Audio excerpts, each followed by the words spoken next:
Thank you for joining us. This is the third of the seminar cycle in between theory, design, and practice.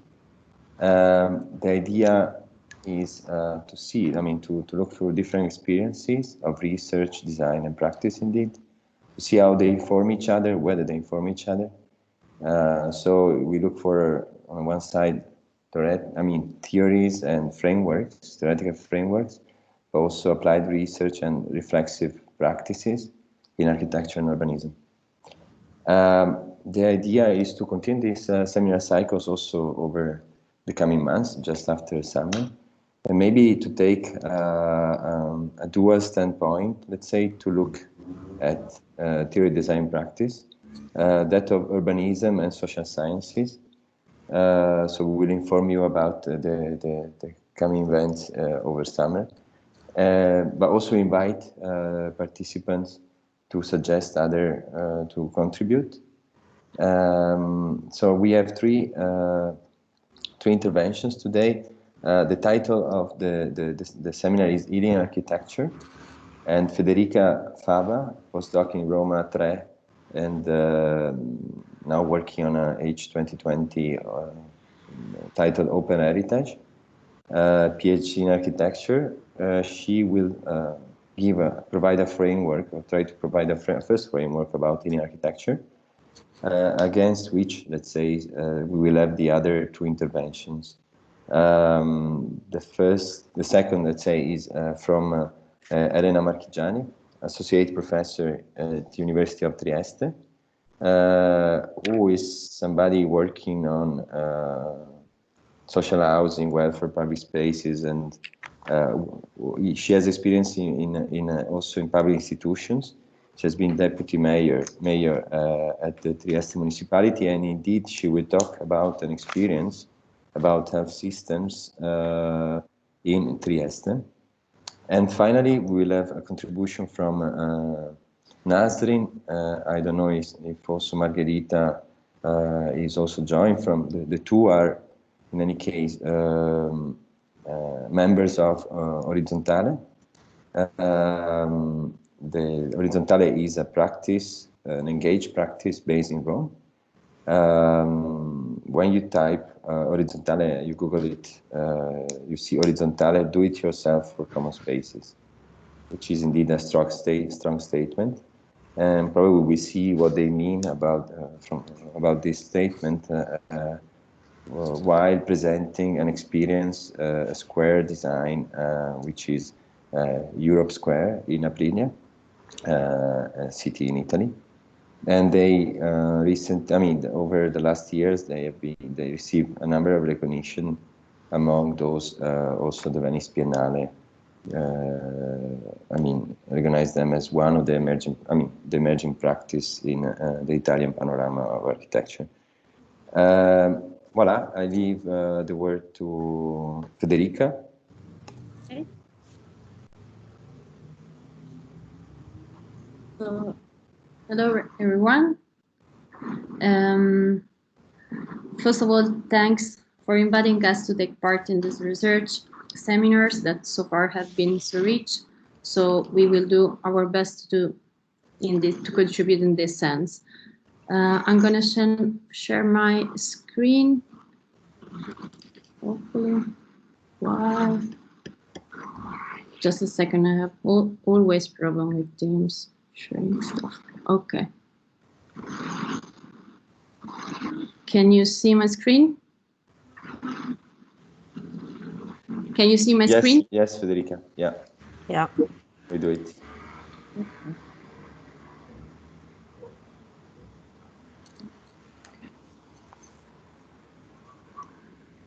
Okay. So what we are going to present doesn't follow the rumor of the pandemic, but at least for me, this seminar has created the opportunity to start working on an old idea and hopefully a new strand of research, which I tried to delineate, revisiting those people-oriented approaches that I've been studying since my PhD, but under a different lens. So please forgive me, because this for sure will be a non-exhaustive presentation, but my intent is mainly to revisit the general discussion of how, where, and why healing places might be nowadays developed, presenting a theoretical investigation aimed at underline some of the discontent currently affecting our society and showcasing their connection with the architectural and urban issues. On the other hand, this is also a way to set the scene, to look at the experience and practices later introduced by Elena and Nasrin as potentially healing spaces. So to start, we can say that since the 90s, increasing attention has been paid to people-oriented development, namely in our approach focused on improving local communities, self-reliance, social justice, and participatory decision-making. It recognizes that economic growth that does not inherently contribute to human development and calls for change in social, political, and environmental values. Increasingly, this ambition has been embedded in several international documents, among which the New Urban Agenda and more recently in the European Green Deal. As a consequence, a holistic approach to the built environment has become a crucial factor driving the most recent European decision. For instance, as both the landscape and the Faro Convention state, the responsibility to recognize what is worthwhile to be protected and conserved for future generations lies with the people. So we can say that the transition towards a resilient and urban scenarios is firmly intertwined with people engagement and empowerment. So, but as Matter argues, it seems that given the degree of brokenness of the broken world and the expense of fixing it, we are all called to become maintainers.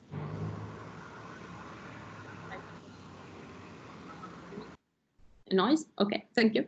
So I was saying that given the degree of the brokenness of the broken world and the expense of fixing this world, we are all called to become maintainers, applying our diverse disciplinary methods and practical skill to the collective project of repair.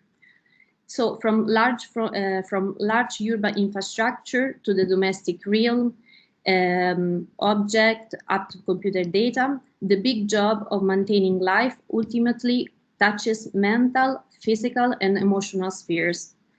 And taking care, indeed, includes both the body and the environment, embracing the affective dimension of the space. Federica, we don't, the slides don't go through. Oh, sorry. okay. Sorry. You can see now? Yeah, now it works. It is because, okay. Now it works. Okay, it's the full screen. It usually doesn't work. Okay. This picture shows us the problem of maintaining architecture and urban spaces. I was wondering then what exactly we are taking care of. Provocatively or not, the research object therapy selected among 30 damaged objects to be repaired, also Peter, the human. If the prevalent narrative of repairing mainly focuses on how people can participate, access, modify, manage, organize architecture as well as urbanities or object, here I want to propose to reverse the glance to investigate to what extent and which ways nowadays projects might be used instrumentally to repair citizens or community disturbs, relations, or behaviors.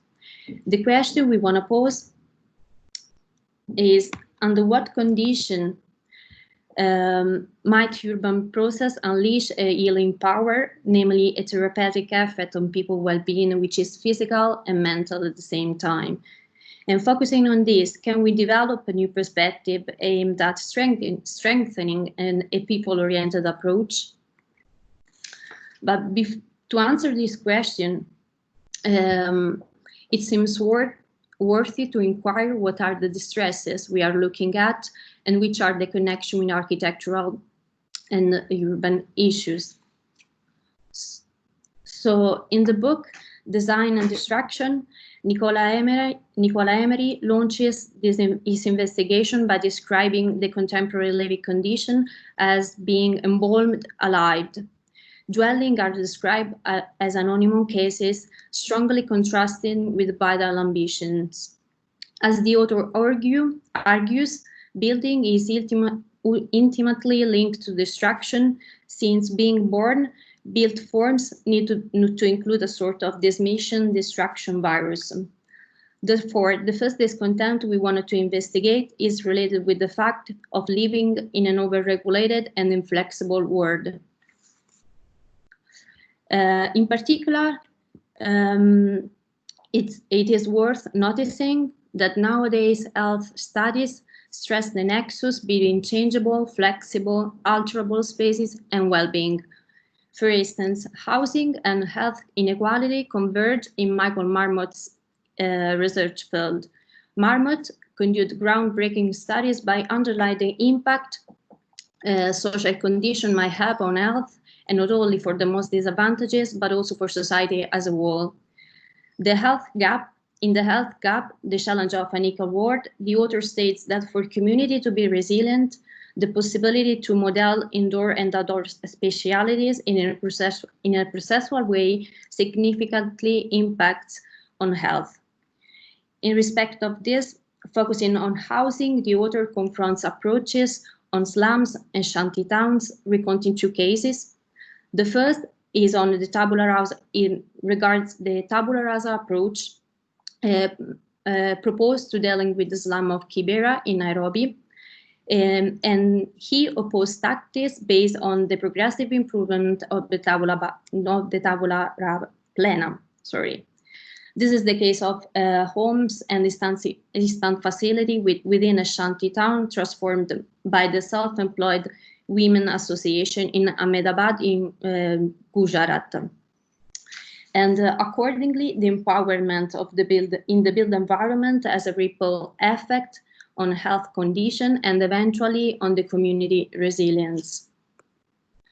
As obviously, this is not a call for a distributed scarcity, not for a return to a primitive condition, but rather this suggests a way to relaunch a new alliance among a project, repairing and welfare on one side, and to trace architecture back to its origin, which means rediscovering the relationship between building and dwelling.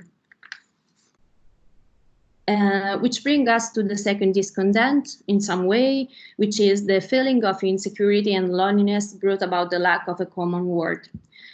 Still referring to Emery's work, it has to be noted that civilization, while protecting human beings from self-destructive impulses, is an ambivalent process.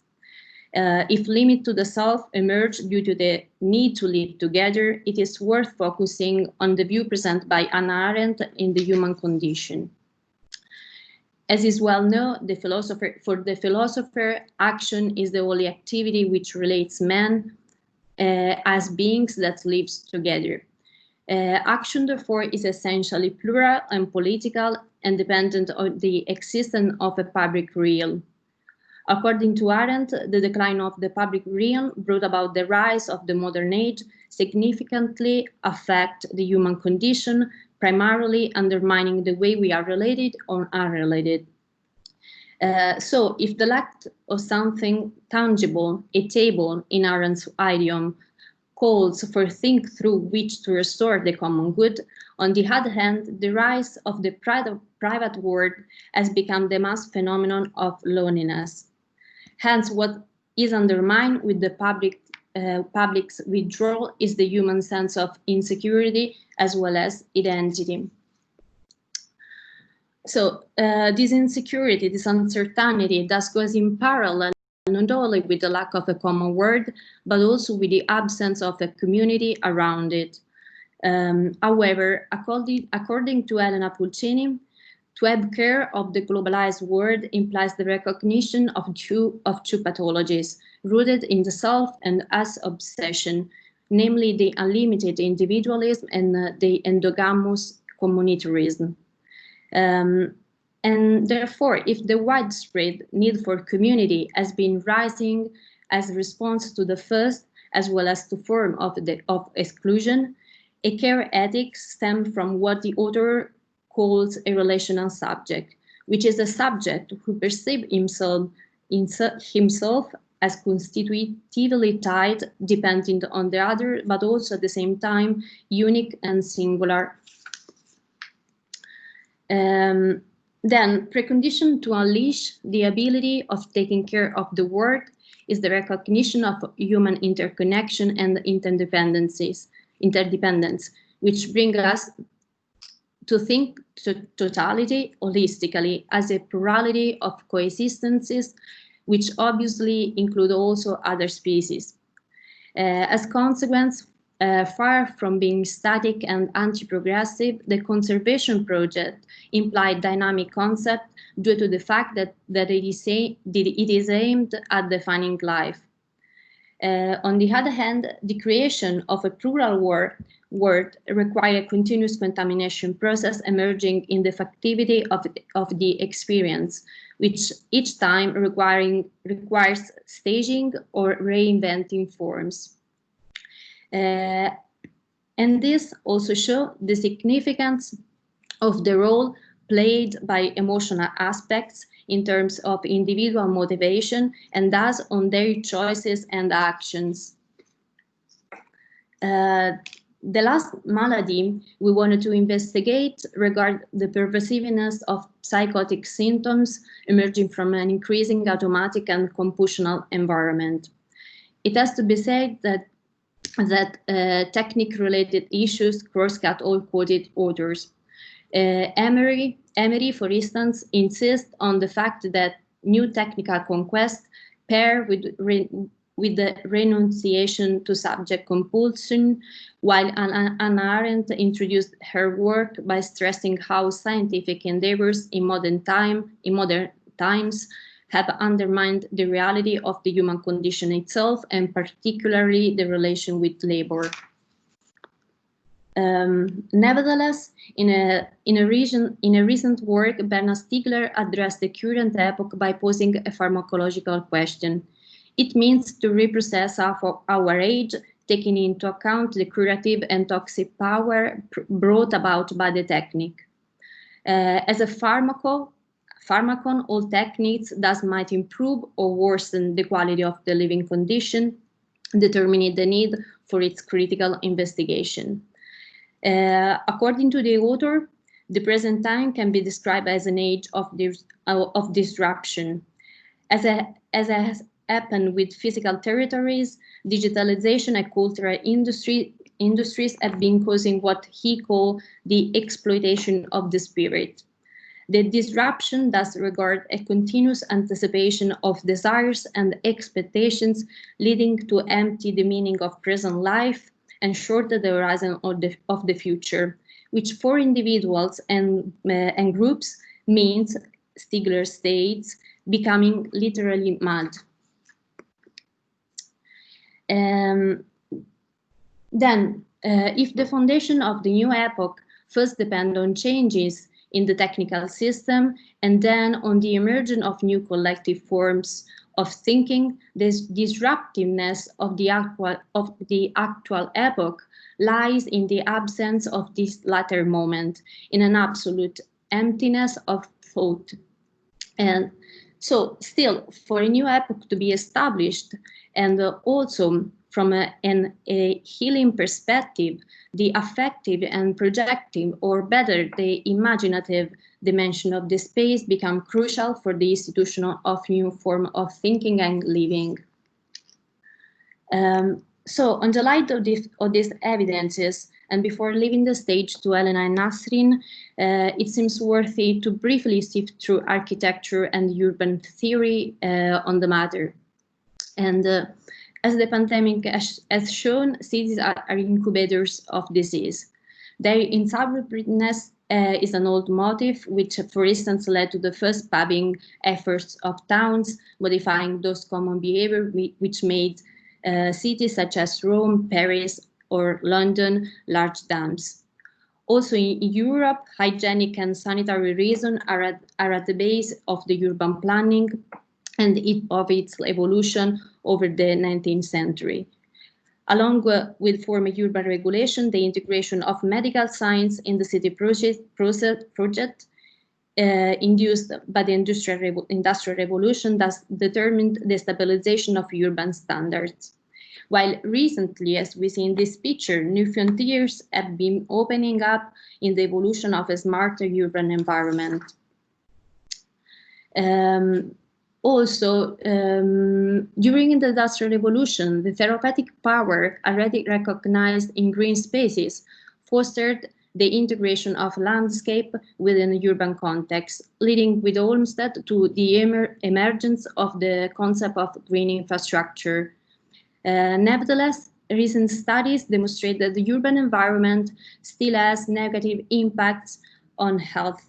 In particular, scientists have been showcasing its causal relationship with severe psychosis, among which schizophrenia, identified design factors as potentially psychotoxic. Then the prescription of nature has become a urban issue which affect current humankind. If healing gardens are devices specifically designed to complete the therapeutic path of health institutions, in Japan, a growing practice of nature has taken place in the so-called Shinrin-yoku, which are forest therapy bases spread through the country. These bases are dedicated both to forest bathing for therapeutic purpose and to conservation of biodiversity, and becomes hubs for research as well as for active partnership between public health and medical practitioners. And last, in the architecture field, the idea of space as method of treatment has been mostly tested between 19th and 20th century in several mental health structures.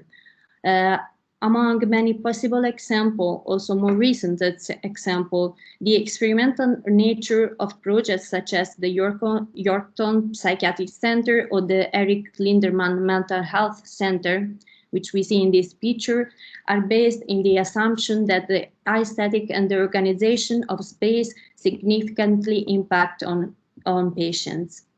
This led to treat the built form as an interacting agent that encouraging also rich collaboration between research, for instance, doctors and architects, or as in the Linderman Mental Health Center, the attempt of humanized architecture paired with the reaction to dominant languages, in this case, the international style, suggesting the emotional manipulation of the space.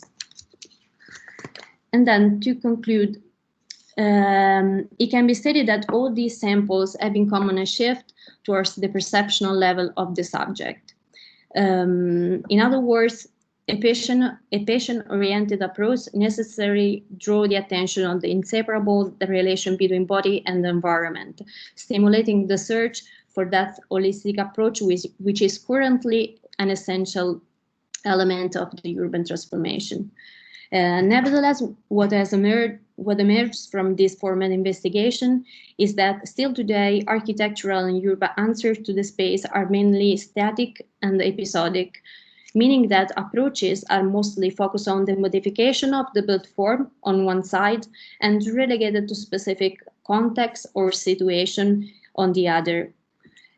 Conversely, the discontents we have gone through call for a relational approach among space, object, subject, and also with companion species, as well as a daily and continuous efforts in this direction. So in order to imagine a healthier and safer urban environment by effectively address the present discontent, we are now going to see two projects which pay greater attention on those active and transformative relations which might be established between subject and object throughout this the transformation process itself. So, thanks. Thank you, Federica. I think actually there was a bit. There is a mic. Okay. I think somebody is trying to join us, and so I was continuously at the phone, so I tried to follow your presentation. Okay. In any case, thank you, Federica. The second intervention is from, as we said, Elena. So Elena goes straight. Yeah, I tried to. I propose to everybody to, if there are questions for Federica, we will do this Q&A at the end of the three presentations. Thank you. Okay. So I will share and tell me if you see. I will share my. Can you see it? Sorry. Yes. Can you? Okay. Yes, Anna. Is it okay? I can do like this. So many thanks for the invitation. And so what I'm going to propose you is a talk about a reflection on an urban policy experience, which is microarea in Trieste, and which comes from healthcare fields, but we will see joins and tries to combine different fields of urban policies through institutional and social innovation. So I will briefly give an overview on the main issue, which is aging in place. Then I will talk about the program, trying to focus on its main aims and issues and its main outcomes. And then I will give some inputs to discussion about active and community welfare and welfare in place. So we all know, facts and figures are well known, that by 2060, 1/3 of European population will be aged 65 and over. And among these facts, those aged 80 will reach the 12%. This means that we are in front of a huge demographic change, which is a major challenge for Europe's social and health systems. But what do we mean with the term health? It's not merely the absence of disease, of infirmity, but taking the words of World Health Organization, is a state of complete physical, mental, and social well-being, as also Federica was stressing in a very interesting presentation. So at the same time, we are facing severe health inequalities, which are due both to the uneven quality and affordability of healthcare services, but also to a background of social and spatial determinants of health, which are different among the European population. We can say that COVID-19 quarantine has further stressed these inequalities, and as well as the negative effects of solutions which are based on institutionalization and neoliberal healthcare policies, mainly for the elderly. These places were the places where disease registered the major number of cases in Italy. So in this frame, aging at home, that means delaying as much as possible hospitalization, can be a solution to the crisis and structural austerity of welfare state, because we are really at the front of a crossroad. So on the one side, active and autonomous aging in healthy places. On the other, the stronger social polarization and exclusion of people who are suffering from disadvantaged economic and housing conditions and who cannot afford to access nursing homes. In this field of aging in place, however, we are the attention and also the solutions are mainly focusing on one side on the refurbishment and the upgrading of flats, and on the other on the health and social assistance to the individuals, without any concern for the role that the community networks and the good living environment can actively play for assuring well-being of the elderly.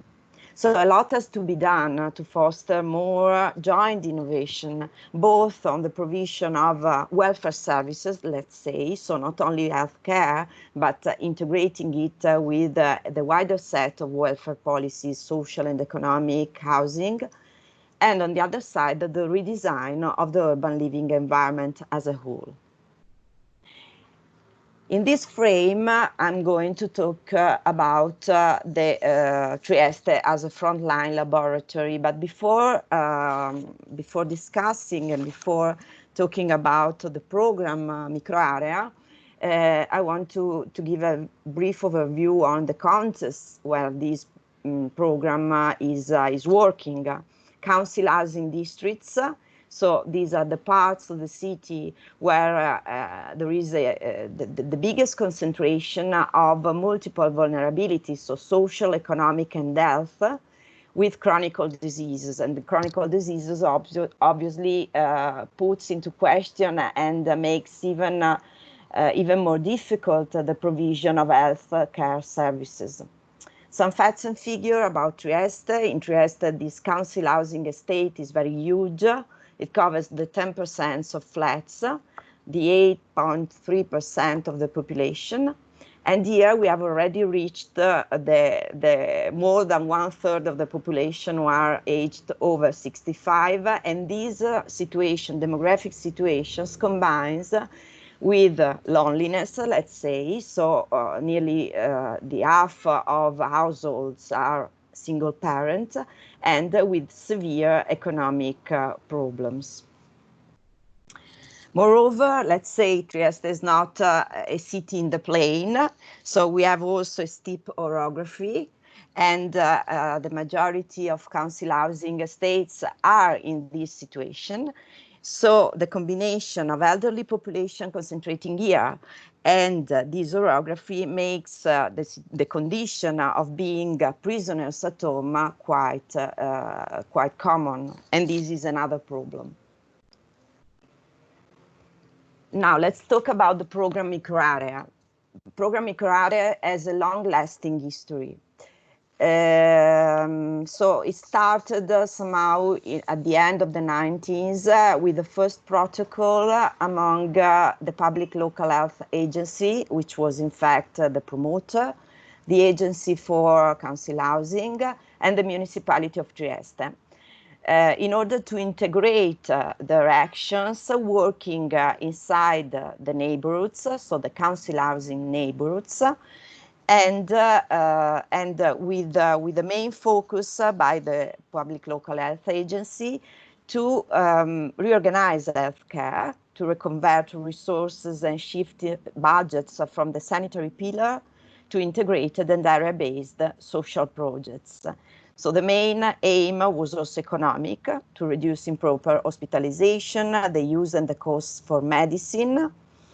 But the most interesting thing is that this policy, which then went on and became Microarea in 2005, is a sort of zero fund policy, in the sense that had no extraordinary funding. So the three involved institutions were redirecting parts of their ordinary funding to this program. And they integrated their governance, also actively including the third sector and the inhabitants. But again, also this program doesn't come to the light in the 90s, because it has an even more long-lasting history, which started with the psychiatrist Franco Basaglia, and the experience of the institutionalization which succeeded in the final closure of the psychiatric hospital in Trieste in 1971, which was in fact the trial for the approval and implementation of the national reform of mental health, the law 180, which was approved in 1978. So the main issue, the main idea was that psychiatric asylum had to be closed and new institution, territorialized institution for integrated healthcare system had to be settled in the city. So the intervention on the social habitat was recognized as a decisive turn and element for building strategies aimed to shift from the places of caretaking to taking care of people and places together. Today, this program is really covering all the city because we have 80 microareas, so the 9% of the population of the 2 municipalities who are involved is covered, and is a significant presence in the council housing estates. How this program started, because each microarea starts from a first step, which is going to places, staying there, and mapping the common goods and evils. So the approach is not staying inside the institution, looking at the territory from a distance and waiting for the users to come, but go out to the places. So bring services inside the neighborhoods near their inhabitants, but also unfold the capillary work of direct contact and knowledge of health conditions and needs. Also trying to involve special assets, equipment, and available social networks and associations. So if we have to summarize, let's say that active prevention and joint institutional and social innovation are the key words, together with the shift from medicalizing life to community medicine. The organizational, let's say, hardware is made by 3 pillars of the program: a local headquarter, which is settled in each neighborhood, a contact person and an equipe made of integrated social and health operators and social cooperatives who are working and who are every day in the headquarter. And in the headquarter also take place the meetings for coordination and discussion among all the institutions and associations and cooperatives. But there is a sort of practices software, which is very, very important. So the territorialization process of health and social services, so taking the territory as a setting of services, the everyday care support at home, so the contact person and the equipe goes at home, so both the headquarters is the place where to promote citizens' initiatives in a capability perspective, social events, and the operators go home, go to the homes of the persons who mostly need everyday care. So the main issues are therefore to promote a radical innovation of the ways services are provided. So not merely a sum of interventions provided by social housing and healthcare institutions, but a place-based and a proactive capabilities approach, also to overcome the fragmentation of different actions and measures which are targeted to the same person but don't combine, don't interact. And then the second pillar is to work on healthy environments.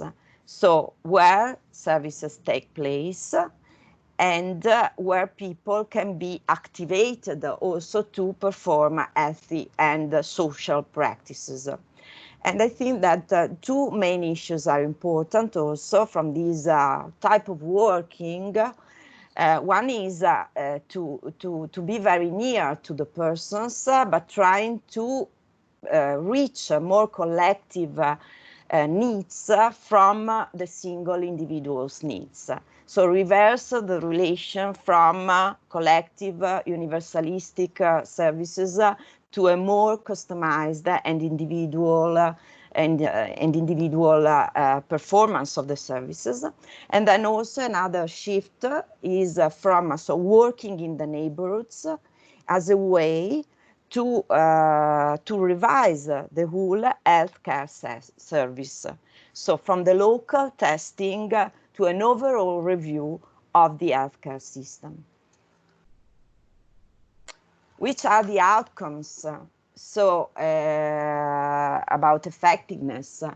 Recently, the healthcare agency asked universities to provide an assessment of the effectiveness, and they stated a real reduction in terms of hospital admissions, both urgent and repeated, the uses of medicines, also the use of assisted healthcare residences. Then, for example, the joint work with the Agency for Housing allows a very fast answer and very fast changes, for example, of flats and of the rebuilding of social networks, which is very important when we talk with the elderly, because in relation to the worsening of their conditions, they may need different housing setting. Even during the COVID-19 quarantine, when the activities of microareas were completely relocated from the headquarters, the local headquarters, which were closed to the person's homes, so the operators went personally to the homes of the persons. This direct knowledge of the persons and their need gave the opportunity to reschedule the interventions also with less operators. There were no cases of COVID in none of the microareas. So there was an effectiveness of recompensating also part of public expenditure, as this was the main goal, but also from the point of view of spatial regeneration, this program proved to be a catalyst for regeneration, both small-scale regeneration, so open spaces, spaces within buildings, shared housing and services, but also on a neighborhood scale. So having this type of program, a very innovative program, was a point of strength when presenting projects to regeneration programs, both European and national. So many of these districts and microareas were also the target of this type of regeneration programs. However, we can say that not always the requests from national or international funding really match with the most urgent and often minimal interventions of maintenance and upgrading which are requested by the people. So let's say that one further field of work is really working more in a more coordinated way, for example, with the municipality and with the agency of council housing on the ordinary upgrading of public and built spaces. So what we learned, and I'm going to finish, what we can learn from this experience. So on the field of active and community welfare, so staying in places, giving voice and action to a variety of resources and capabilities, we have some inputs to rethink public direction of public policies, which has not to be meant as a retreat of welfare state policies, but a redirection of these policies in order to be more reflective and more shared with the local communities and with the persons. So the persons are not a mere target and final user, but they are active part in the provision of services. Then also the importance of the places where these services are provided, so the territorialization of services, but also their spatial setting, so outside also the headquarters of microareas, trying to spread the action of health also outside. And then a third reflection is about, we are very often talking about regeneration based on building a network of intermediate actors in places. And this type of program can be a seed to, and is a seed to foster this network. Obviously, also in this field, there are things to be further done. For example, the third sector is very active, so it's part of the program, but it's still based more on a role of problem solving and less on problem setting. So perhaps even a more active role could be important. And then also more attention also to the involvement of community innovators, not only elderly people who have a lot of time to go to the micro area, but also other types of younger and more active innovators in order to provide the micro areas with further services. Then welfare in place. So the ordinary quality of everyday living spaces and equipment counts more than a lot.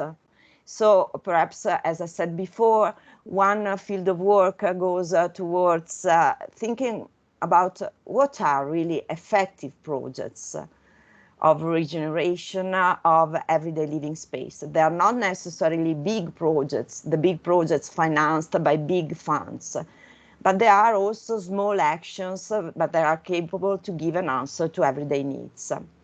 And in this sense, I don't like this issue of 15 minutes neighborhoods, because during COVID-19 pandemics, there has been a lot of work building neologisms or trying to put forward labels which are long-lasting labels and which refer to an experience of urban planning which has more than a century of life.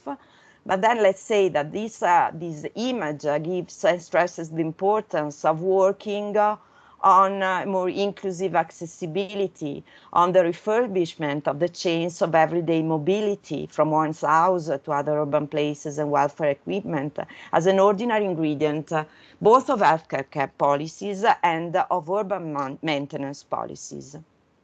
And in this sense, we are working at the University of Trieste on research on proactive cities as gyms. So it's not only an issue of removing obstacles or making the city healthy and accessible for all, but it's really using, as also Federica said, the open spaces, the public spaces are the place where you can enlarge the activities and the healthy activities.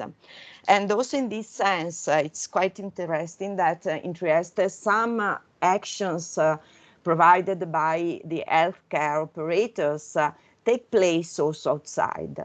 The issue is that the places are not well equipped to better host this type of practices. So this is another field of work we can better. So I finished. So many thanks for your attention, and if there are questions, I'm very happy to go into deep. Thank you, Elena, very much for this clear presentation. I think we'll have chance, as I said, to have Q&A at the end.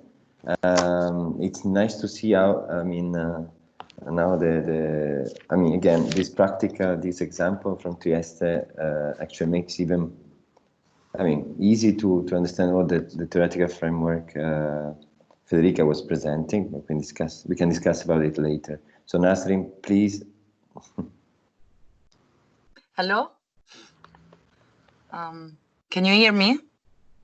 Yes. Yeah. Okay, thank you. So I'm gonna share my my screen. I've never used the Teams, so sorry. Okay, maybe I can get there. Yeah, you have a shared desktop, which is... Yes, but I'm trying to share only my presentation, but I guess... Yes, if you have a PDF... Can you see it? Yeah, I have a PDF. Yes. Now we see your desktop. So. Okay. Can you see my presentation? Not yet. Me. I think it's a matter of. The better thing is if you open your presentation. Yeah, it's already opened. Yeah, and when you share the screen, you can see different icons, and in one of them you can see your presentation. So click on that. Yeah, but I cannot see it. Okay. Maybe. Yeah. Okay. So now I can. Okay, now I have it. If you don't, you can send. That's nice. Okay, yeah. you can. Can you see it? Yeah. Yeah, it works. Yeah. It works. And also, if I do like this. No, it's better. Yeah, it works very much. It works. And if I move, can you see? Yeah. Okay, that's cool. Congrats. That's nice. Okay. Hello. So thanks for inviting me to these research sessions and discussions. I chose to a little bit to personalize the title of the presentation, naming it Inhabiting, Building in Between Theory and Practice.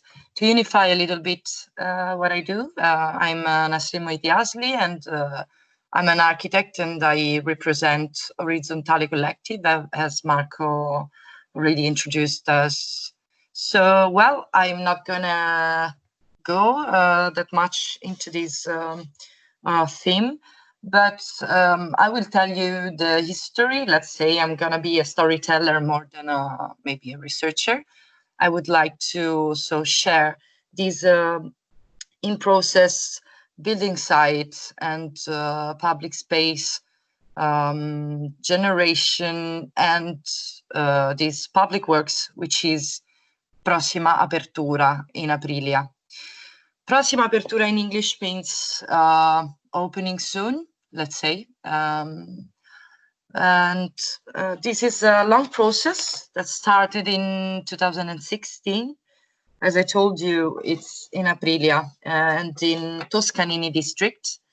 And this district is 167 district, which means it's a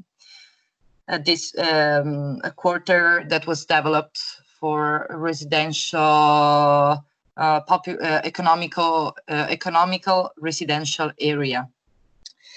And it's from the 70s, 80s, the project.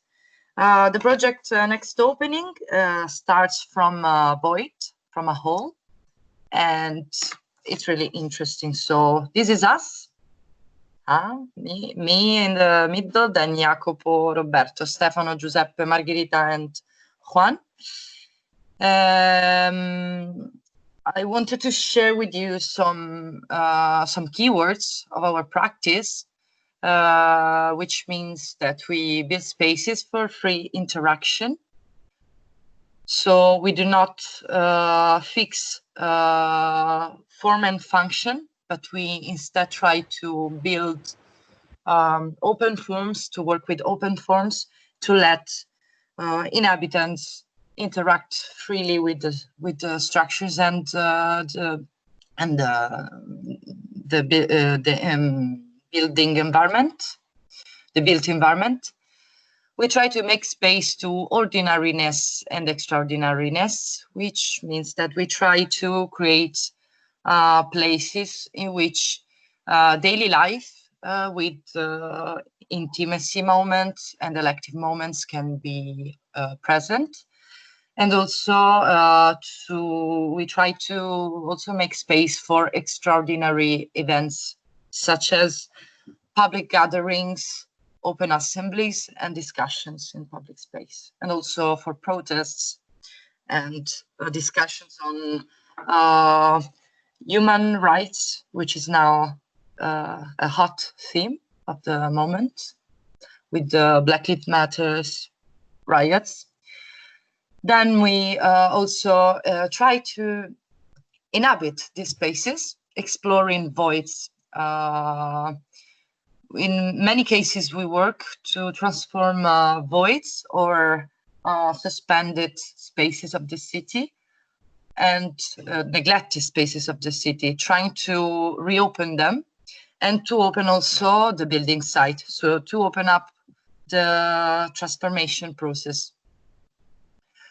We build also histories and try to give, I use this word, I really appreciate it, it's multiversal identities. I don't know if in English it does make sense, but it's to say that we do not want to give just one storyline, but we try to enhance the diversities of the social realm and the diversity which are present in the communities. So we do not use the single word community, but we instead use communities, because we find that somehow if we try to identify a sole and unique community, then we go towards an idea of tribalism or to homogenization of diversities, which is something that we do not want to go through. Then we try to learn from the city and through the city, building together with students, professionals from other fields, and also with inhabitants of places. We also inhabit through building, and we give form to relational spaces, and we try to open up collaboration between, as I said, professionals and also inhabitants, and to put in synergy all the elements that are present in a urban space transformation and also a non-urban. We try to give possibility to an open interpretation of the spaces through the act of play. So we try also to break the regulatory system, which we find pretty much strict. And I will go through it, telling you the story of how it is to work in a public work system, which is pretty strict in terms of regulations, and try to put together, I'm repeating myself, but to try to put together a traditional public work together with experimentation of temporary architecture and do-it-yourself practice. So to make it possible was really hard work. And so long-term temporary public work will be the main topic of the speech. So next opening is in Aprilia. It's really funny because Aprilia has 75,000 inhabitants, more or less. It was founded in 1936 from a bonification of the Roman countryside. And then in 2012, it became an actual city. It's it's not a small city. It is located south of Roma, and it has an own municipality. So the Aprilia meaning is nice because it's come from aperire, from Venus Aprilia, and it means blooming. It's from blooming of flowers, and it was used as a good omen to mean that this place was always ready to open up to change.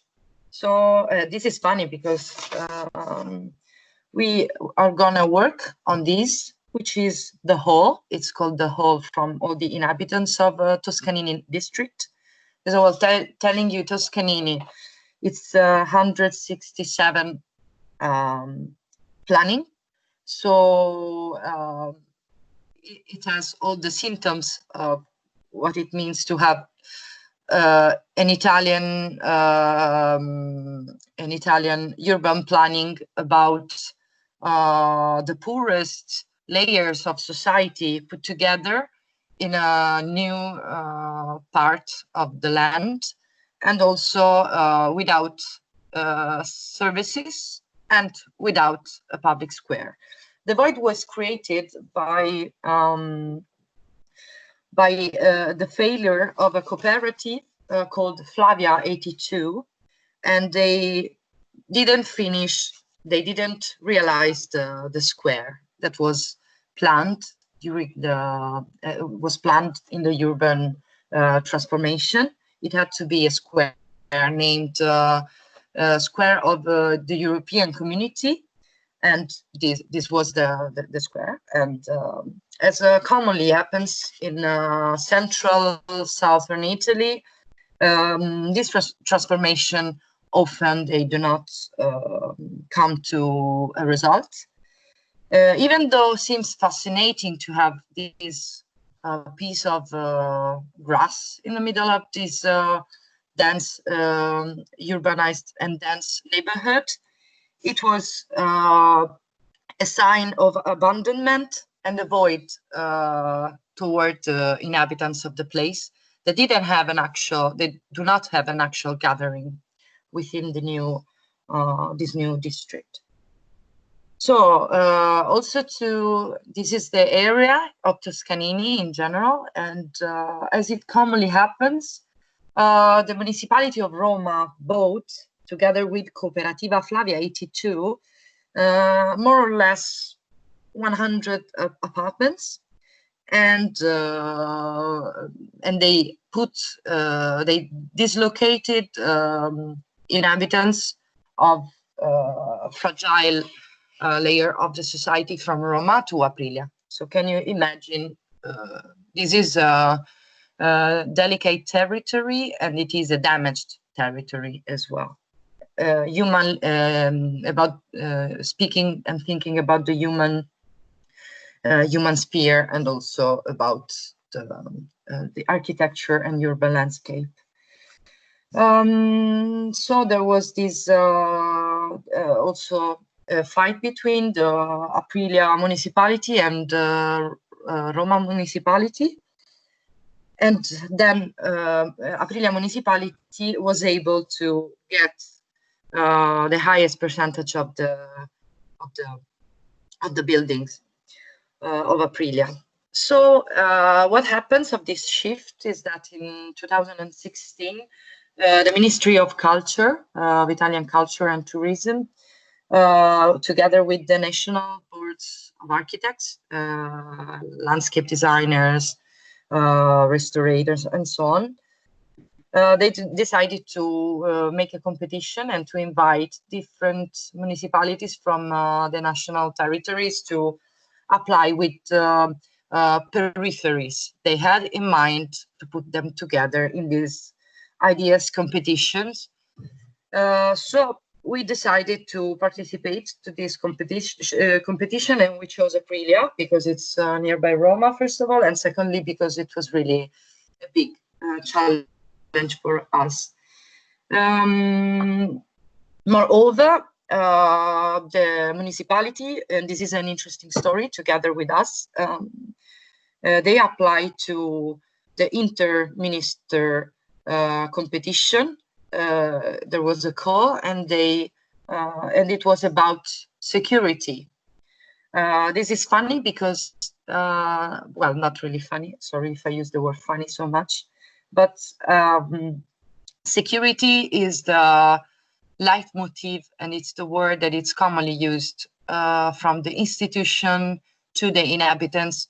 We can say that it's I think something that is horizontal in all Italian nation, but also we found it also abroad. So what we tried to do together with the municipality of Aprilia, that then won €1,500,000 to enlarge the planning also around the area, because sorry, I made this digression, but in the competition from the cultural ministry, this public work of this void that is 8,600 meters square meters surface. They put as budget 250,000 euros. You can imagine how few was that for a public work large such as this. So anyway, we helped also the Aprilia municipality to get more budget, and trying to give as a philosophy the matter of fact that security and security street and squares are those which are lived by inhabitants. So instead of making a project, we decided to build up a process. Of course, we had to design the square, because in the beginning for the competition, we decided to keep the design pretty light and to go through the building of the whole transformation process. To do so, we decided to work together with psychosociologists, with photographers, with the artists, with the inhabitants, with communicators, and to build up so this interdisciplinary research team. Of course, this was difficult because, as I was mentioning before, when you have to make a square in Italy, but I'm sure, I think also abroad, regulation is pretty strict, and some figures are not recognized within the public works. So we try to find a way to, for example, have the psychosociologists group inside the process and the public works. Also, all the process around the psychosocial research, so working on the researching on the local culture, about which people were inhabiting the area, about learning the histories and the backgrounds, then putting together the architectural sphere, and so the design, to build up also a program of intervention and activities, and to also go, and the objective is to make a planning in the maintenance of the area, of the spaces, and on all the architectural pieces, permanent and temporary. So we try to unify a long-term project with the temporary approach. These were the first meetings that we had. We tried to open up as much as we could this process, researching on all the local associations, all informal, also informal groups or inhabitants and individuals that were interested in joining the process, and to try to repair with this new square the fractures and all the scars which are physically in the territory, but also that divides people and inhabitants. So instead of, we used a flexible approach, because another leitmotif of this design was to leave free space as much as possible for people to understand how to use the space, and to open the area, to not make it too inflexible and not able to host different kind of activities and social behaviors too. So if you see the void, this is divided into an upper part, which is, I can show you from the void. This is the upper part, and it's on the street level, and it will host a multifunctional structure for sport and more active, let's say more active use and behaviors. And you can see there is a jump of 3 meters in not so much. And then we have this super big arena on the level of the parking spaces of the buildings. What is interesting is that this square is enclosed by this L building, which is one of the most fragile of the neighborhood. There are multiple volumes which were used as technical rooms, but they are now squatted by families that are living there. So you can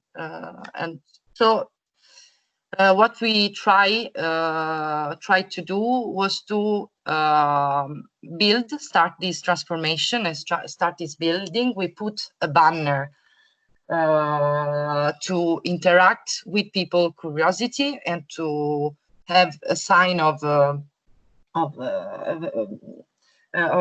recognizable landmark for people living in the area, that something was changing. And so we also started to understand how to already work on the context. So first of all, we decided to activate this terrace, the first terrace, which is a semi-public area, and that is just in front of the void. Then this is really a big debate, because we wanted to put away the gates that close the square, but there is pretty much resistance from people, because it's normal, because they have fear, because it's an area with also groups of people that live in criminality, because they can't have a different path right now. And so, and then with the opening of the low square, of what we call the low square, the less designed, let's say, area of the project, we decided to involve inhabitants in the transformation process, to open up the building site, and thus starting some temporary do-it-yourself architecture laboratories.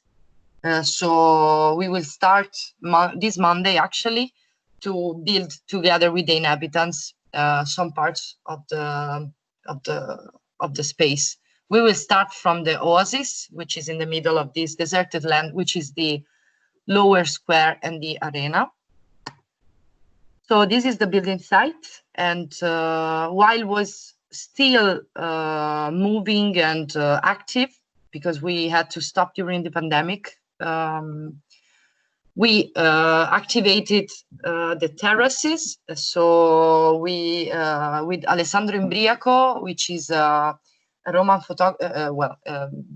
Salernitan photographer, but working and living in Roma, he started to work with the inhabitants to form these family portraits, which are not real families, actually, are random people taken from the neighborhood and from the city also, to build up these diverse, to give face and give the identity of these diverse human beings.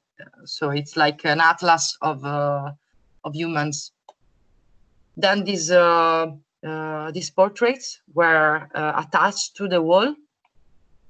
The building site was open for visiting, so we shared what was going to be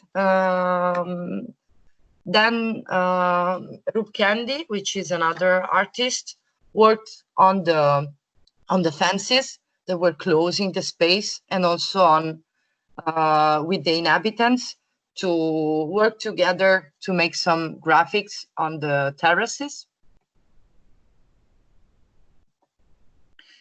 And as I was mentioning before, this will be the arena. The lower part will be the core of the temporary projects, which are not maybe transforming deeply in terms of heavy building construction. They won't transform and give a real maybe solution to the urban environment and to the situation of the space, but they have the objective to put together inhabitants, to collaborate, and to have the possibility to change the space themselves, to feel a sense of belonging, and also to transform this vision of the neighborhood, of a dangerous neighborhood, but to transform it in a different way, to let them see that it's a space that it's open up to share and to transformations. And also it's open to experiment a new kind of way to work on the urban tissue. So also the terms of working about the graphic and dialoguing always with the inhabitants about the situation of the building site, and that the transformation was a key point. I find the word interdependency that Federica used as really important when we have to work in public space, so in common spaces, and also if we have to address residential problems, and if we have to, and I think we are at the moment after the pandemic in which we should really start to address these challenges that we have had as a humanity, like climate change, like also social inequalities, and we have to also ask ourselves if the cities work properly, if the planning that we have is a proper one, and how, and which methodology used to transform the city. We believe in a system in which the urban transformation processes are open. We think they can actually work. But they are longer and they are harder to organize and to manage, of course. So this, as you see, pieces in the middle is the only design pieces of the arena, because also we believe in the fact that common spaces should be open to indetermination, and not that everything should be functional and designed as perfectly functional, but we think that should host new habits and also the social evolution in general. So this is the oasis. It's because, as you can see, it's also pretty hard landscape, but this area has a lot of green spaces and fields, and in this case we decided to make a mineral square for people to gather and make events such as markets, theater, sports, and can go through there only walking or bicycling. the different levels of the squares are connected with these suite slabs that are used for us to connect the two different squares, but they are still also spaces, and they are more how can I say, they are more like infrastructure to move through, not to stay. This is the landscape in progress. And as I was telling you, what is nice about this process, about this long process, was that also using the security law of the building site, we could make it possible. So again, security was a bad and a good omen for us in this transformation process, because all the temporary building sites that will start this Monday were possible because we could put them in the security budget of the building site. So this is the flourishing oasis, and this was from the pandemic moment. On Monday we will start this building site, community building site, and we totally agree also with the president, with the previous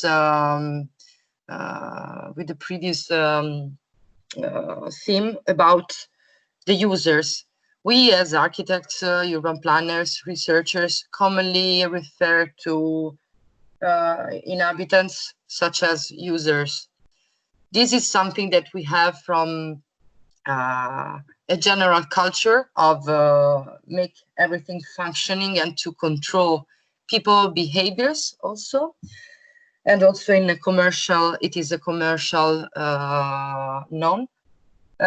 We like to address them as active inhabitants too. So I'm really happy that I've shared this story with you, because I think that it's another point of view of the research that you showed previously. So I thank you so much, and I hope you will follow Prossima Apertura, because there will be a lot of new things coming. As I was saying, it's not a closed system, process and project, but it will go on and it will change again.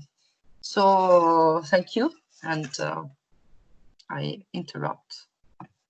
Thank you very much, Nasrin, for the presentation. I mean, to show us a bit how it worked, this project, and I think now there is time for some questions also, especially for Nasrin, I would say, because if I understood well, she has to leave soon.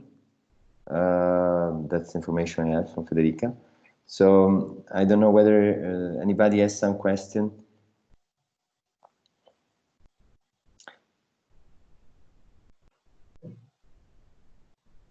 Okay, otherwise I can start.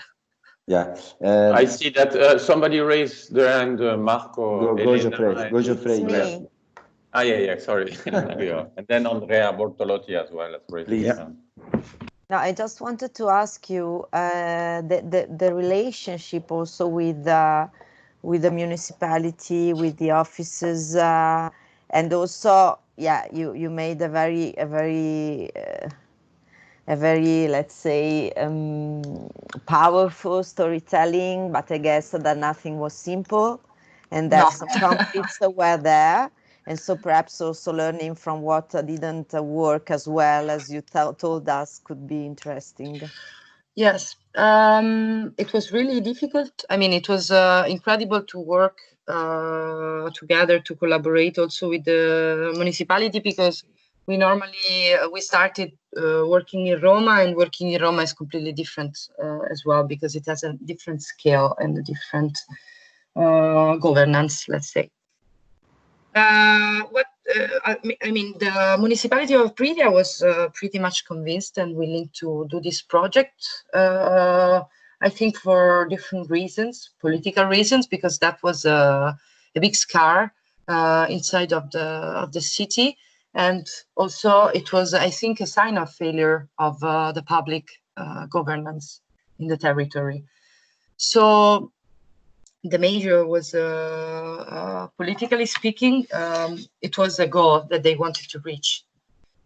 What was hard was to go within the regulation of the of the public works, because as you may imagine, it's not possible to have blurred lines in the design, in the whole design of the square, which was something that we wanted to keep. And it's difficult to say, like, we want a specific material maybe made out of scraps, or like, for example, the concrete pavement, we wanted it to be prefabricated because we wanted it to be possible to remove. But again,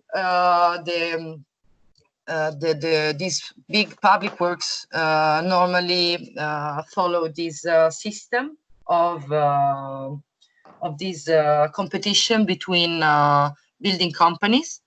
And to be fair, the design and the competition has to be fair for the companies. Sometimes it's unfair for the planner. For the planner, sometimes it's unfair for the inhabitants. Sometimes it's unfair for the project itself, because but I mean, I'm not telling it as a disappointed architect, because, you know, problems are always on the line when, but the problem was more about the conceptual part of the project, of being possible also to be removed in some parts, to be rethought by other people, because we are living in a fixed environment. It's difficult. It's really difficult. All the material we used, we see Roma, we see a lot of asphalt, a lot of concrete. We see how it means to work with fixed systems. So they are difficult to be adaptive to, and also to be just to the new problems that we have to face. So such as high temperatures, flooding.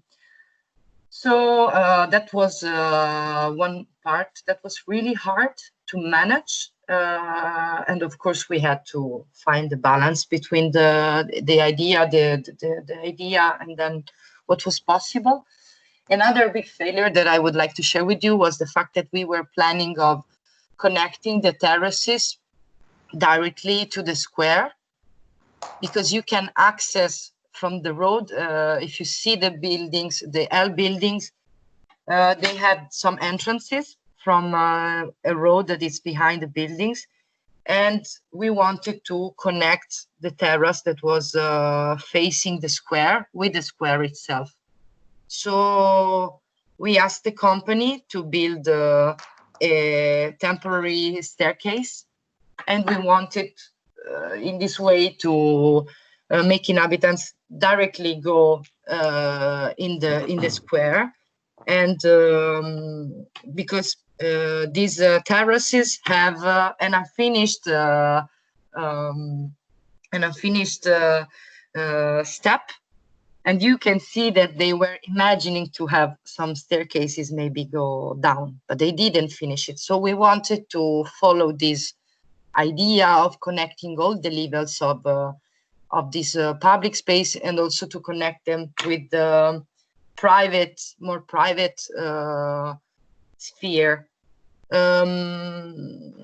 But this was dismantled actually a few weeks ago, because of a strict situation between a technician of the municipality, the company that was pushing a lot the process. So it is really difficult, because, you know, when there are these competitions, you have also a calculation, economically speaking. And so the company has to make the offer and has to stay within the offer, or has to maybe state, no, I won't stay within this offer. and so the company said, yes, of course, we will fit within the economy of the project. And as always comes, they try to cut, they push a lot. So, and I can imagine, I mean, I do not want to blame, to have this blame culture of saying it's the fault of some people on other people. It's the matter of the system, the regulatory system that are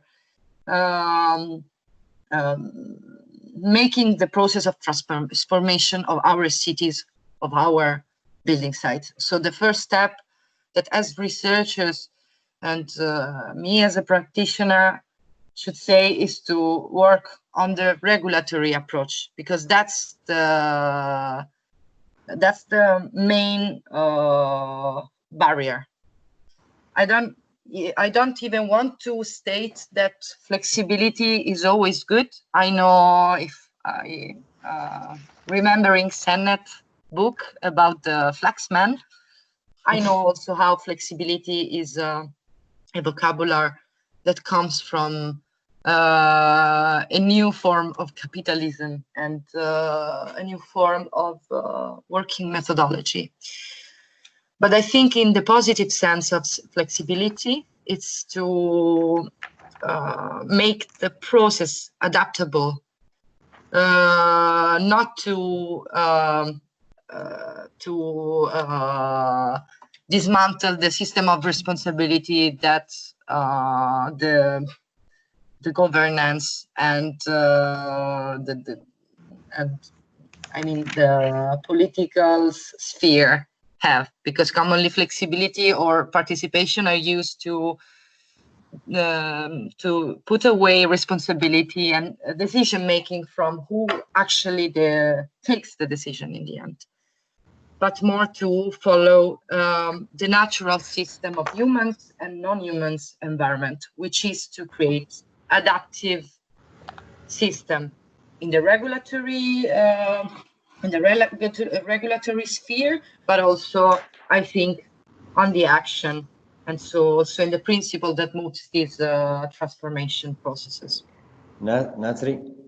Yeah. If you have still a few minutes, what I propose is to collect other questions. Yes, of course. And so we can maybe we propose to you three to answer. Yes. Just afterwards. So I think because Geoffrey, I don't see the ends of people. I think there is Andrea, no? Yes, exactly. Andrea was willing to. Please, Andrea. Hello. Can you hear me? Yeah. Yes. Hello everybody. I'm also a researcher from the ULB, and I have a question for Nasrin. Yes. Very at the level of without going too much into detail. I don't want to, but I was wondering, since you were talking, which I found very interesting, you mentioned you like to work with communities rather than community.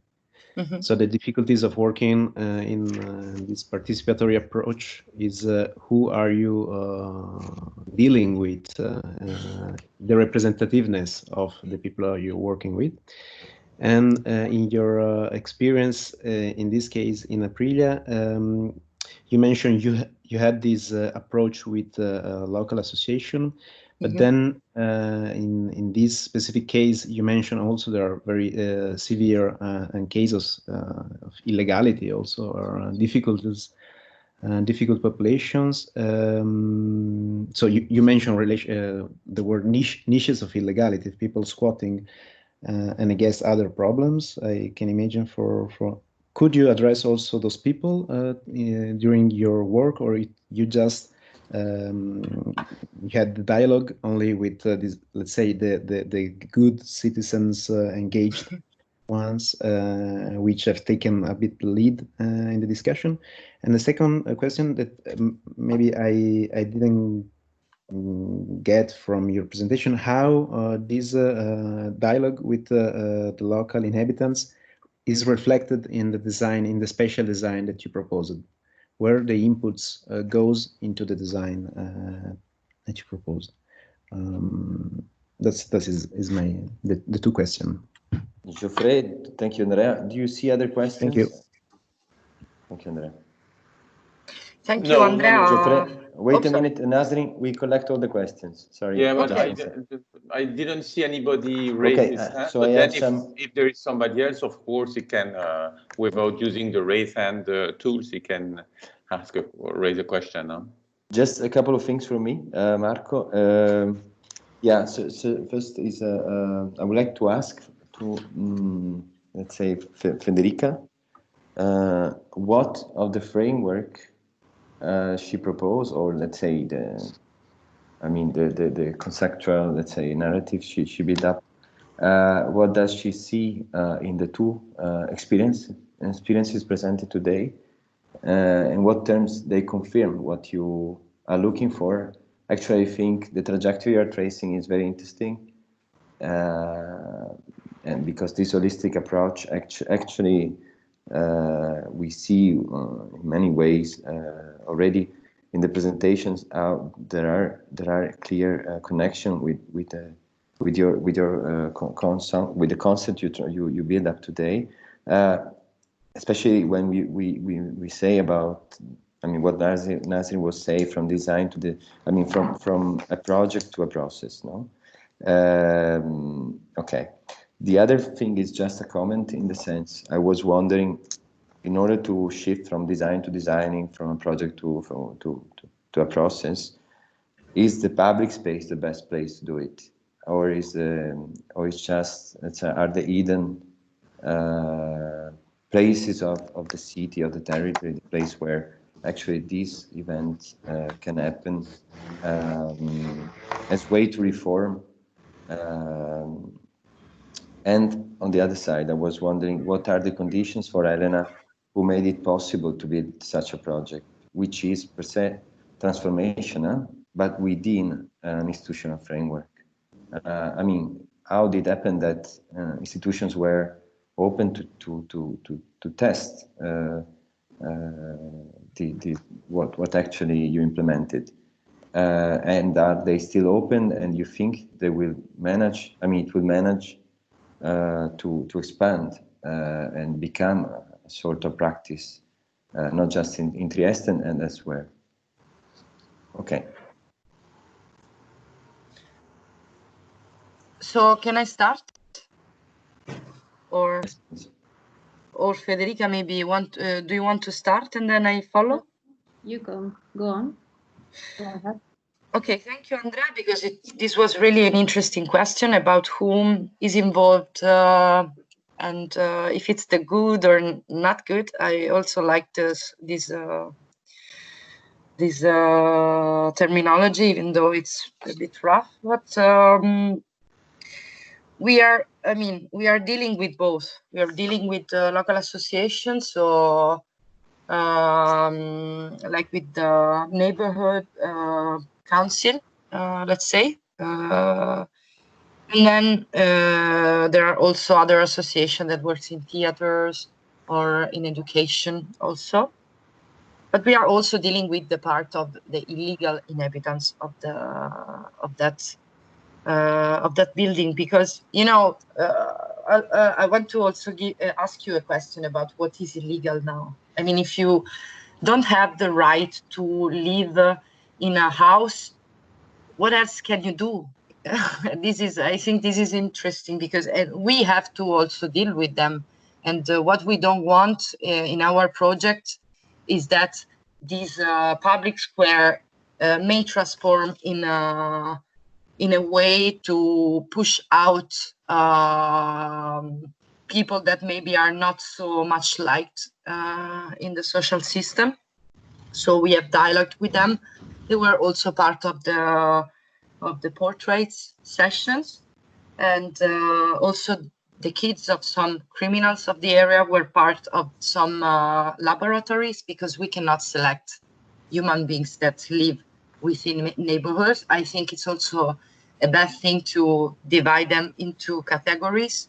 So what we try to do, and of course not, we know that this process are not perfect, and that sometimes some part of the populations are kept out, maybe voluntary, because they do not want to be part of the process. But we try to involve as much. I mean, we try to involve as much as we can the people that are interested. Of course, you have to be interested to be part of the process, also to push neighbors to participate in some temporary activities. We don't think it's also the key, the most proper way to make participation. Participation is the free will of people. If they want to act and be part of some aspect of the project, they are welcomed, but they are not forced to be part of the building site, for example. Anyone, we also find that some people were involved in the discussions, in the public discussions. Others were involved in the more active laboratories. Others will be involved in the building practice. So it is pretty diverse. So we try to open up as much possible this process. About the design, instead, so they what is possible in the decision for us is to decide how to behave and how to use the square and how to transform it personally. Like we will work on the oasis, and we are keeping some elements of the project open to transformation and to proposal.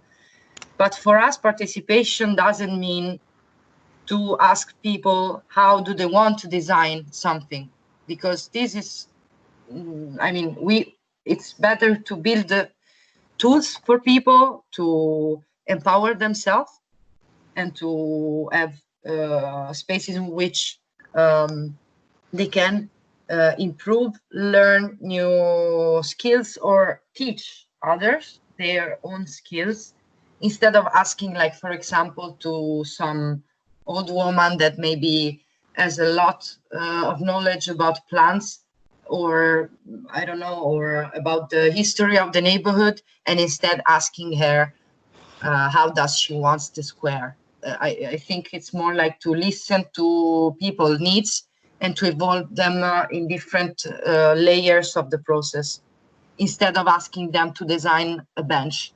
For us, we do not believe in asking people to design a bench, because we think it's also another way for us as architects to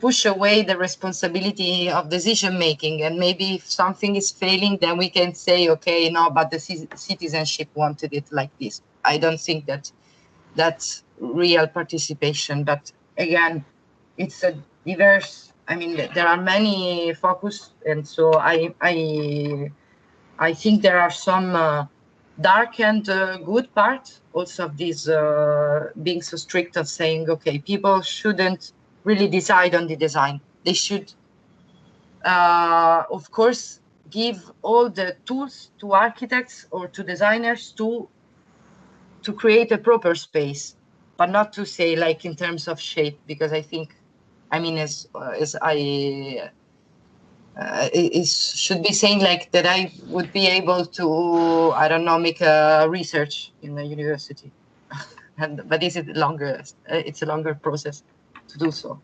I don't know if I explain myself properly. Yeah. Andrea, maybe you can say no. No, yeah. I think it was clear. What you said, that then it remains the question that is the key point of everything. Yeah. How to involve and let the people inhabit and appropriate those spaces that maybe the design can let open. Yeah. We do it with not deciding everything, actually. Sorry? Andrea? Can you say again, Nasrin? What we do, we try to involve people, not fixing that much the functions in the shapes that we use. So people, I mean, in other projects we did, but I didn't incorporate them in the presentation. We saw that the more the design was open to interaction and to interpretation by the people, and also open to be manipulated by the people, the more it worked, because people were engaged in giving shape to the architecture space, moving through it, moving the objects that we were building, not being so how can I say,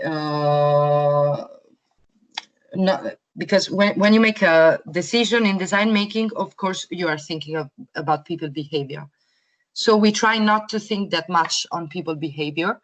We try to open the possibility of people to interact freely with the structures, and also working together with them in the process of building, and in some part of the decision making, such as like all the programs of activities to do in the square, or these furnitures, laboratories that we will make from the next week on.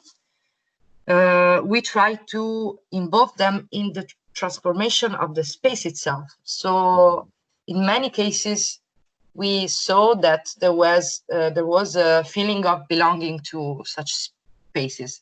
And some people that were normally used to vandalize or to break or to destroy were instead, they were included. So they weren't willing to destroy what they were building. So I think that's more or less the key point, to build an environment of inclusion, and also to open a dialogue with the inhabitants, whatever they are, and to try to give different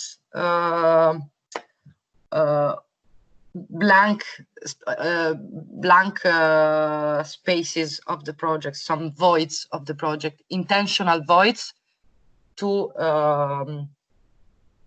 make them participate. Yeah. With things. I think it's clear what your answer. I wanted, before leaving, the possibility to Federica and Elena to reply. I understood that also Jens had a question, so I would like to say, if this is the last question, then we give the word to Federica and Elena. Jens, is it like that? You have a question? Yeah. Please.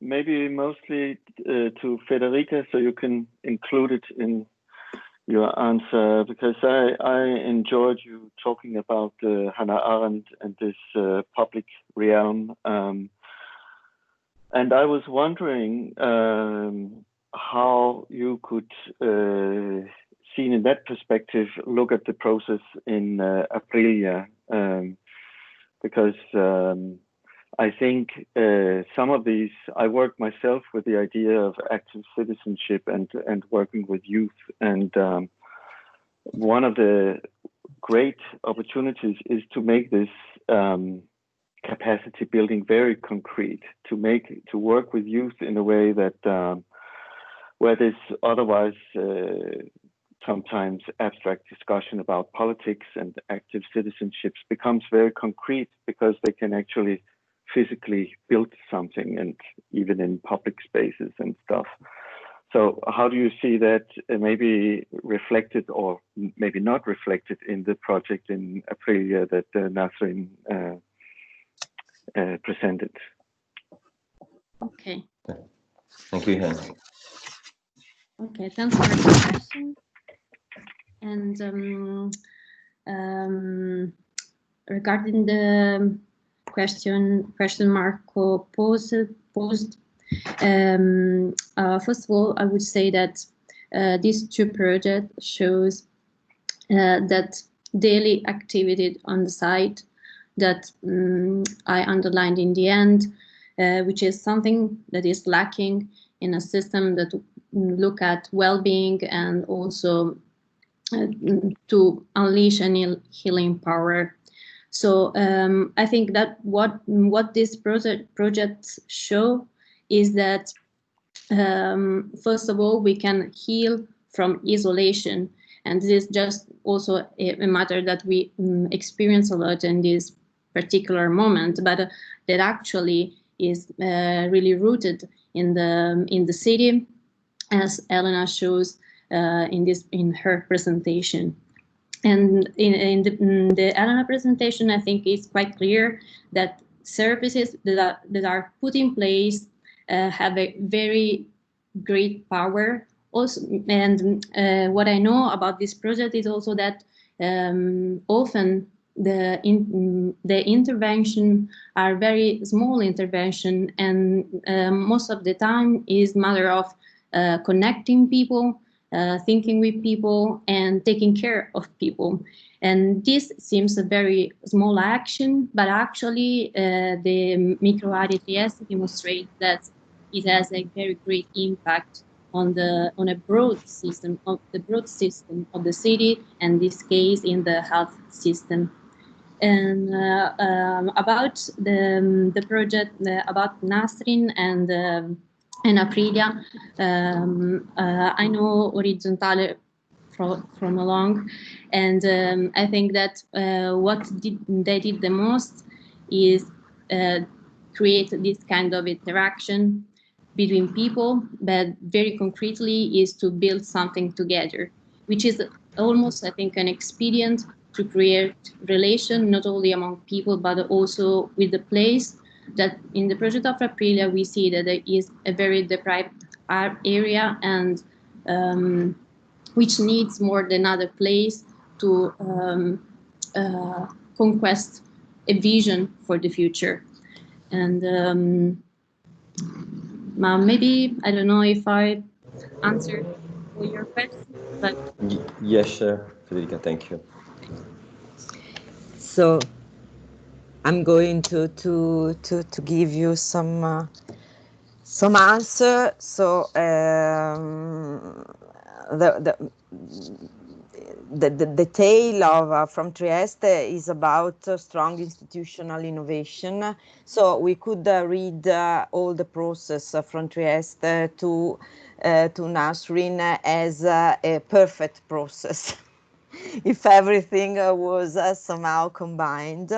So it was a strong institutional innovation based on a strong political responsibility. So it started with Franco Basaglia. So it was really a huge utopia about how to rethink services, how to rethink, how to put people at the center of services provision and not as a user, as Nasrin said.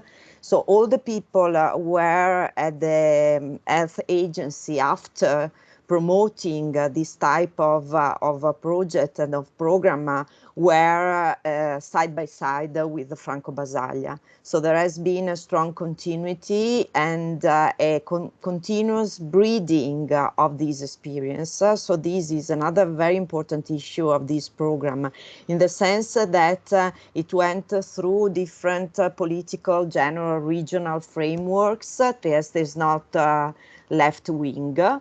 No, the region. So we had some short periods, but let's say that also because of the history of this border region, we have. So it was not easy to keep the line, and I think that there were this group of people who then also promoted education, formation. They invested very much on training also of younger people who are working in the program. So there has been really a reflective attitude, trying to communicate all the good results in all the ways. The last way was a film. They made a movie about La città che cura, which is a very emotional movie of the everyday work. Now, microarea is a good example on European level.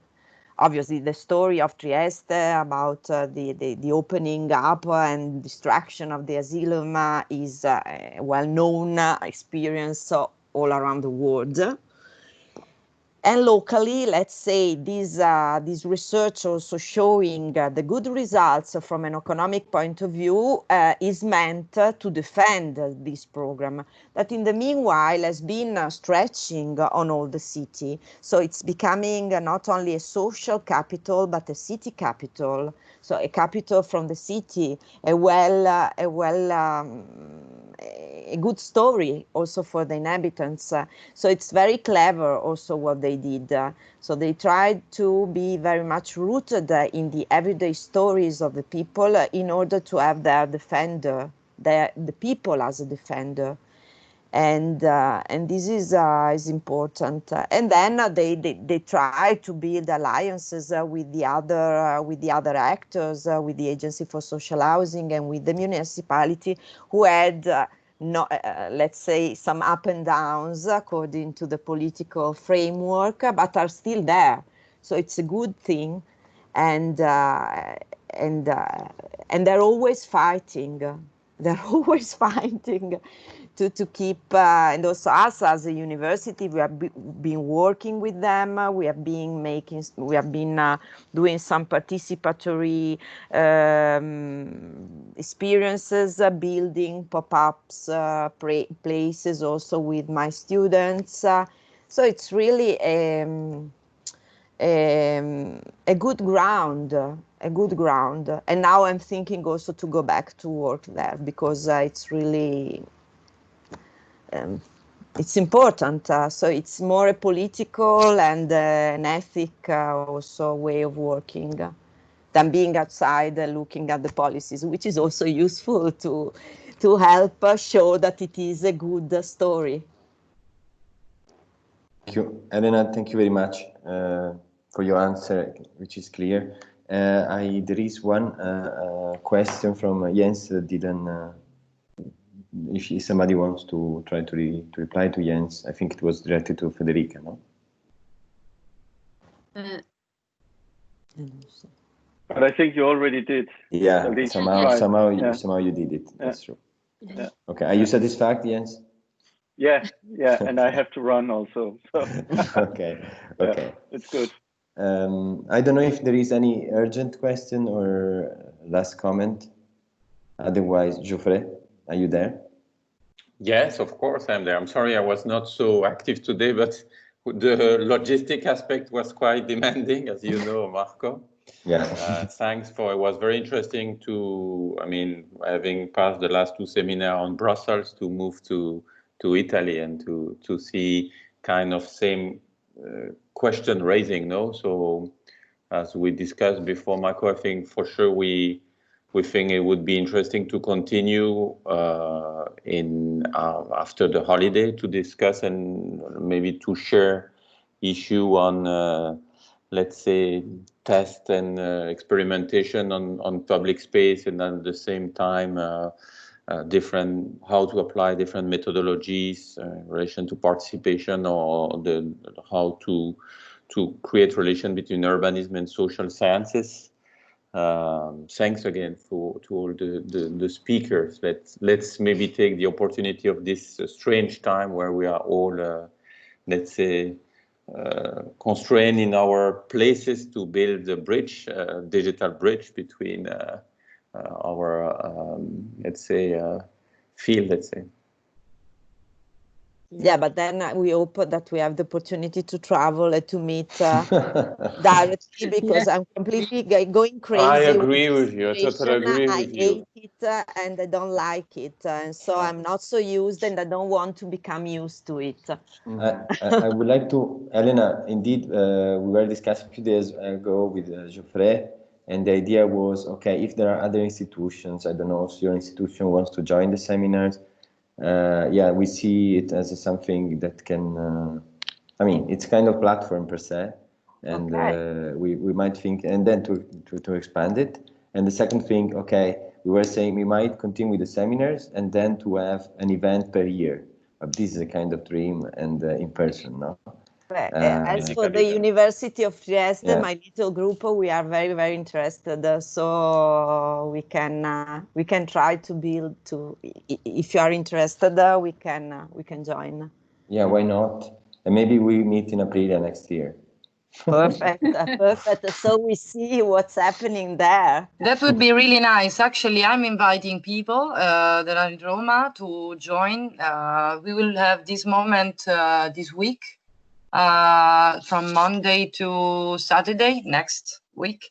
Then we will have another building site at the end of July. Now I don't remember the dates exactly, but it's if you want to join, of course. Now with the pandemic and all this stuff, we have even more control. So, but we are used to try to, I don't know, swim a little bit. You are surfers. Yeah, we try, and but why not? I mean, I can give you the address if you want, and you can join us in the next week. Also, Saturday will be a party moment organized by the municipality, by the local pro local. So, and Friday will be more institutional. I don't know if you are interested in joining the institutional moment, but the building site is open, so also to Romans, also to, I don't know, anybody that wants to come. Nasrin, I propose to write in the chat if you want the events, so in case who is around Rome or Aprilia that they can join. Okay, you can read what I write. If you write in the chat, yes. Yeah, sure. If I can enter the... Geoffrey? Yeah, and then of course we would be very pleased to welcome you in Brussels and maybe to discuss some of the projects that were presented in the last seminar, and we have been also discussed with Marco that it would be interesting to present or to discuss the experiment around Abbaye Forêt in or around the North District from September on. If we can do it physically, of course, better. I, of course, like Elena, I prefer to do. It's not certain. But indeed, September. But otherwise, we can for sure, as you say, mixed. Let's say seminar of physical presence. Let's say where we can meet, like going to some place on site, and at the same time continue to have few seminar online. To be able, it was nice also, we should remind maybe that we have even, I don't know if Rohit has joined us. Yeah, Rohit is there, so we have people from India discussing with us at the moment. We were thinking of getting in back with contact with our colleague from Parsons in New York that we haven't heard. I think Marco has heard a bit, but they do the same kind of experiments as we do in New York, so that would be interesting.